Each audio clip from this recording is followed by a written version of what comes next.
The reason why membership fell was mainly because of after World War II. During World War II, union leaders said, we won't go on strike. They came home, but wages hadn't changed. The conditions for them hadn't changed. So in 1946, there was a wave of strike. 6 million workers went on strike successfully, raising workers' salary and also gaining benefits, insurance benefits, workmen's comp benefits for their workers. However, this damaged union reputation so that union membership starts to decline. What really hurt them was the passage of the Taft-Hartley Act in 1947. Truman vetoed this Labor Management Relations Act, but Congress still passed it. This act provided the right for states to pass right-to-work laws, also prohibited jurisdictional strikes, secondary boycotts, picketing, and prohibited closed shops, mandatory union membership. It also gave the President of the United States the authority to obtain a court injunction for forcing strikers back to work for an 80-day cooling off period if the strike was to imperil national health or safety. Clinton used this to force air traffic controllers back to work during their strike, so it's still used today. With this, states got to pass their own right-to-work laws. The blue states pass different right-to-work laws. They're different in every state. The yellow states don't have as stringent right-to-work laws. Some have union laws, but they are considered more union-friendly states. Well, even though union membership is rising because the AFL-CIO merged in 1955, after that we see a real decline in union membership. So much so because of the reputation unions were having. And the reputation came because of mob involvement. In response to the mob getting involved in unions, they passed the Landry-Griffith Act in 1959. First of all, they wanted to make a more strict ban on secondary boycotts, kind of shore up what happened in the Taft-Hartley Act. But then also, in this act, union ballots had to be in secret. Also, ex-coms could not be union officials. And finally, union officials are personally liable for misuse of union property, trying to get at HOFA, which they couldn't get at. So, the question is, competitive labor market? This is where a worker is hired where their wage rate is equal to what they produced. Is this the marketplace we want? Does this reward workers enough that they can live on that salary? Or were unions helpful? Yes, it's monopoly. It increased salaries.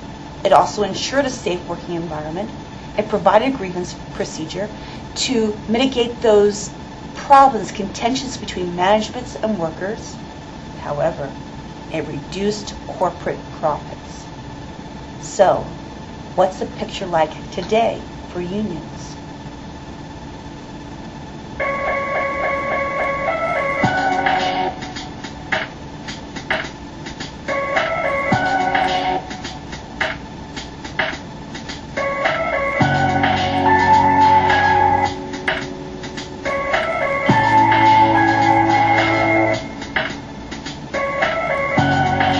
Realize another very important aspect of union membership was that in 1938 we have a minimum wage law.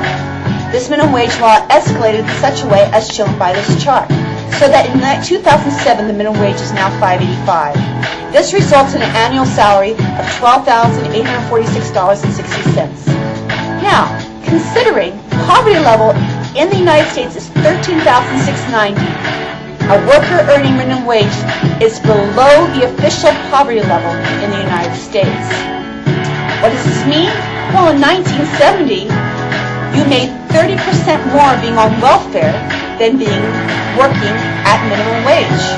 So in the 1980s, we see this resurgence of sweatshops, primarily due to all the immigrant workers who don't even get paid minimum wage. Working conditions are in decline. Why? What's happening?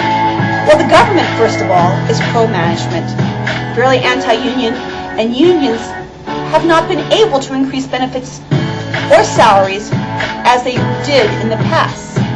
Why?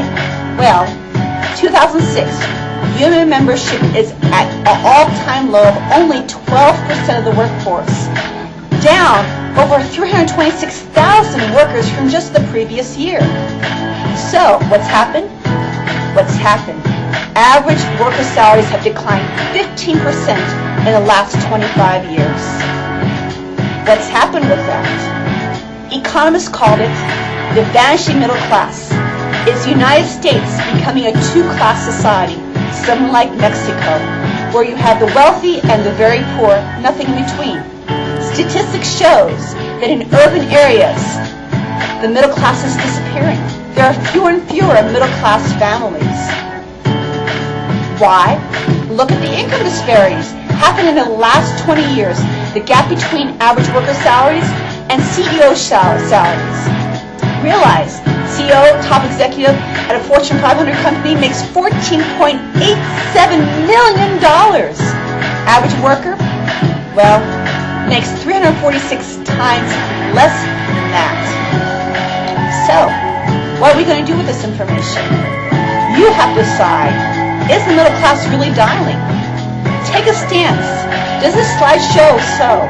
We're not going to have a middle class without unions. Well, could there be a resurgence of union membership? If not, what's the answer? Is the answer we're just going to have to become a two-class society and result, as Karl Marx said? Or, what's prevent us from this to happening? How can you save the middle class? Realize you need to write a paper on this. Also, you have an essay question on your exam